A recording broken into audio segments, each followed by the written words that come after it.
আসসালামু আলাইকুম রহমতুল্লাহি ওয়া বারাকাতু। আজকে বিকাল বিকাল এসে পড়ছি নতুন একটা ভিডিও নিয়ে। আজকে রান্না করা হইতেছে গরুর পা দিয়ে নেহেরি। তো এই জায়গায় আমি 2টা গরুর পা নিয়ে নিয়েছি।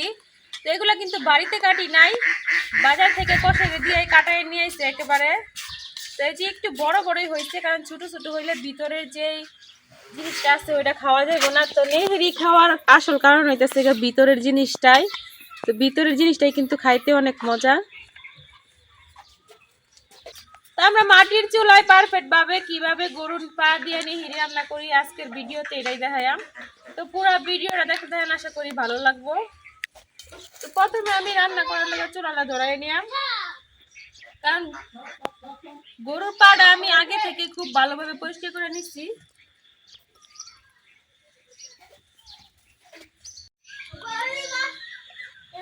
চুলা ধরানো হয়ে গেছে, আমার কড়াই গরম হয়ে গেছে, আমি তেল দিতেছি।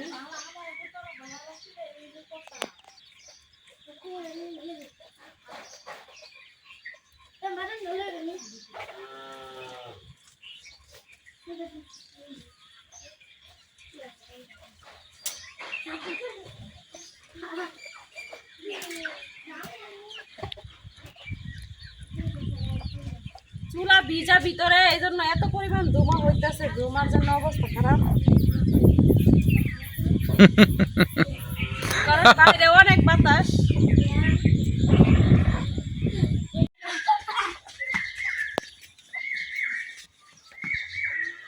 বাইরে অনেক বাতাস, এই জন্য অনেক ধোঁয়া হইতেছে। তেল গরম হয়ে গেছে, এখন আমি দিয়ে দিতেছি 1 বাটি পেঁয়াজ।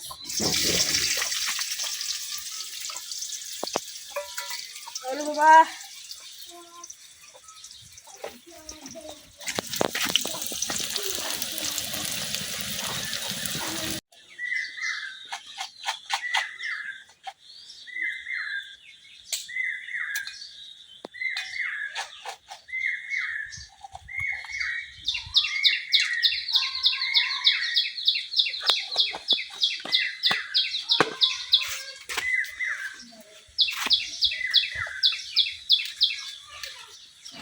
পেঁয়াজটা হালকা ভাজা হয়ে গেছে, এখন আমি কিছু গরম মশলা তেজপাতা দিয়ে দিতেছি।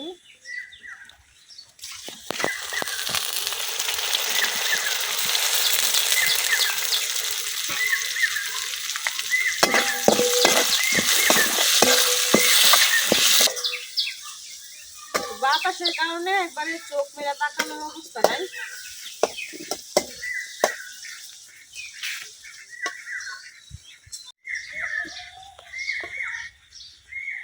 এখন দিয়ে দিতেছি আদা রসুন বাটা।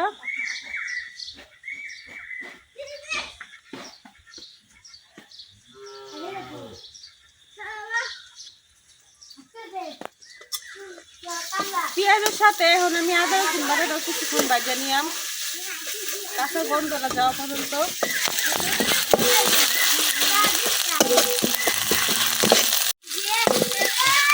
আদা রসুন বাটাটা আমি খুব ভালোভাবে ভাজা নিচ্ছি, এখন আর কোনো কাঁচা গন্ধ নয়। এখন দিয়ে দিচ্ছি অল্প একটু পানি।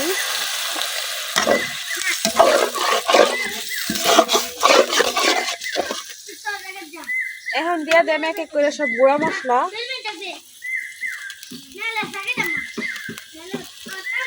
মরিচের গুঁড়া,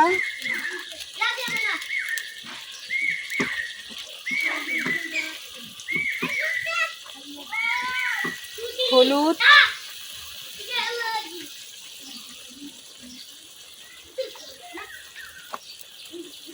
ধনিয়া,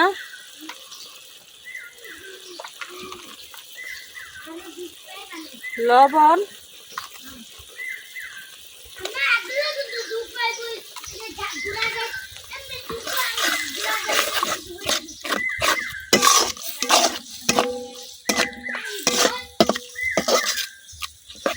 এখন মশলাটা কিছুক্ষণ কষায় নেন। মশলাটা খুব ভালোভাবে কষানো হয়ে গেছে, এখন আমি গরুর পা গুলো দিয়ে দেব।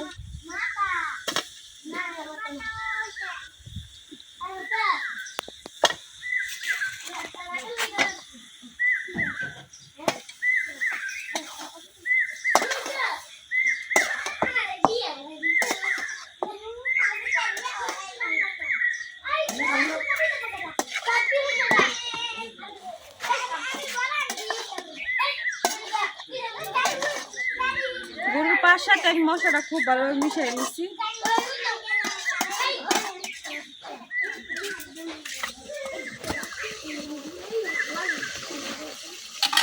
আমি ডাইটটা কিছুক্ষণ কষে এলাম।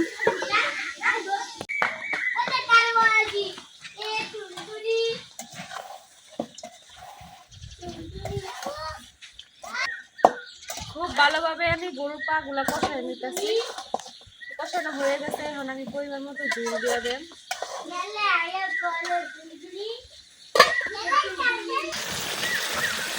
এর মধ্যে কিন্তু অনেক ঝোল দেওয়া লাগবো,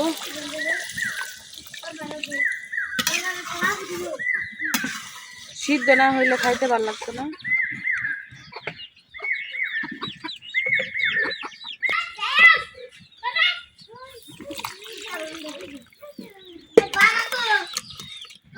আমি বেশ অনেকটা ঝোল দিয়ে নিছি, এখন জাল করার পালা।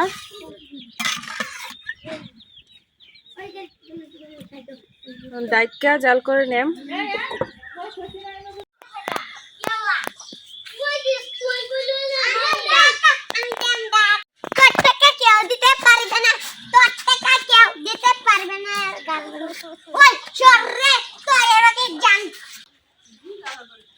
তোমরা কি করতেছো?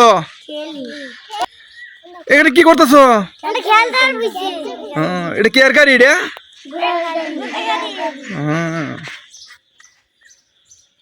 সবাই টাটা দাও।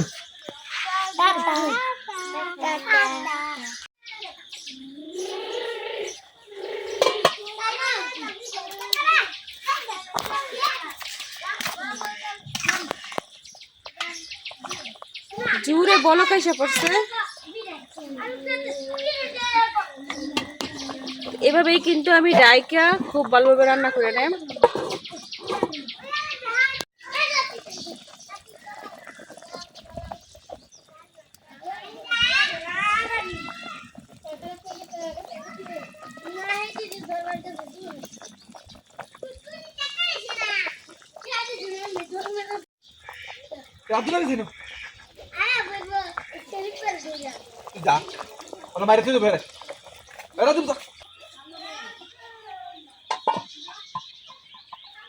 সেই বিকালে রান্না বসাইছি, একবার সন্ধ্যায় দেখতেছে, এখন আমার রান্না হয় না।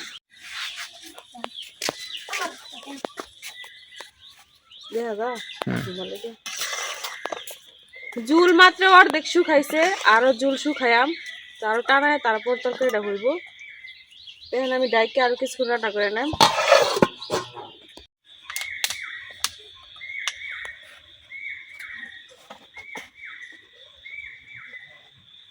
আসরের আজানের পরে বসলাম রান্না করতে, আর এখন মাগরিব আজান দিয়ে দিছে, তারপরেও আমার নেহেরি রান্না করা হয় না।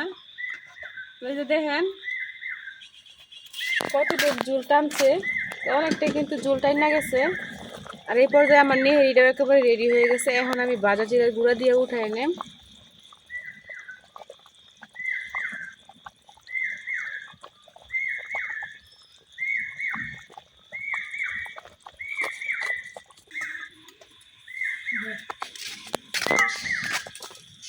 জিরার আমি খুব ভালোভাবে মিশাই নিছি।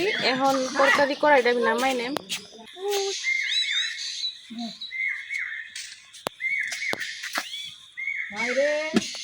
তো নেহেরির যে ঝোলটা আছে, ঝোলটাও কিন্তু অনেকটা গাঢ় হয়ে গেছে একেবারে। জানি না কতটুকু সিদ্ধ হয়েছে, তো 1 ঘন্টার মতো জাল করে নিছি। ভিতর থেকে সব ক্যালসিয়াম মনে হয় বের হয়ে গেছে জালের ঠেলায়।